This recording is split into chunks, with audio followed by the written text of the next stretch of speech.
특히 그랬는데요. 유럽에서 스페인과 체코인데 중국산 진단 키트를 수입을 해서 진단을 해봤는데 오류가 많았다고요? 네, 우선 이 체코가요, 중국에서 수입한 진단키트가 또 말썽이라고 합니다. 중국에서 주문한 30만 개의 급속 진단키트 중에서 무려 80%가 제대로 작동하지 않는다는 겁니다.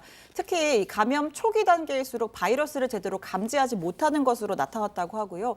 스페인에서도 비슷한 문제가 나왔습니다. 스페인 언론 보도에 따르면 중국산 신속 검사 키트가 제대로 작동하지 않는데 검사 키트의 감도가 80% 이상은 되어야 하는데 30% 수준에 그쳤다는 겁니다.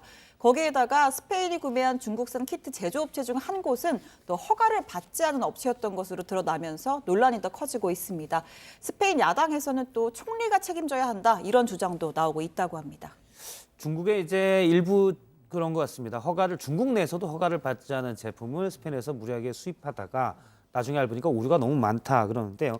이게 이제 진단 방식에 우리나라는 정확성이 상당히 높다고 하니까 95% 이상의 정확도라고 했는데 진단 방식의 차이가 있는 건가요? 아니면 똑같은 방식이라도 기술력의 차이가 있을 수가 있습니까? 당연히 우리나라 진단검사의학계가 개발한 키트들이 훨씬 더, 그러니까 우리나라 학회가 이제 그 승인한 그런 여러 가지 검증을 해주고 또 정부 당국이 승인한 키트가 훨씬 더 이제 신뢰성이 있는 건 사실인 것 같고요. 예. 근데 지금 여기서 얘기되는 거는 신속 키트입니다. 그러니까 신속 키트는 어떤 상황에서나 어느 나라에서 만들었든지 간에 정확도가 떨어질 가능성이 있습니다. 왜냐하면 이제 신속 키트가 필요한 상황은 주로 독감 같은 경우인데요. 예. 왜냐하면 독감은 치료약이 있지 않습니까?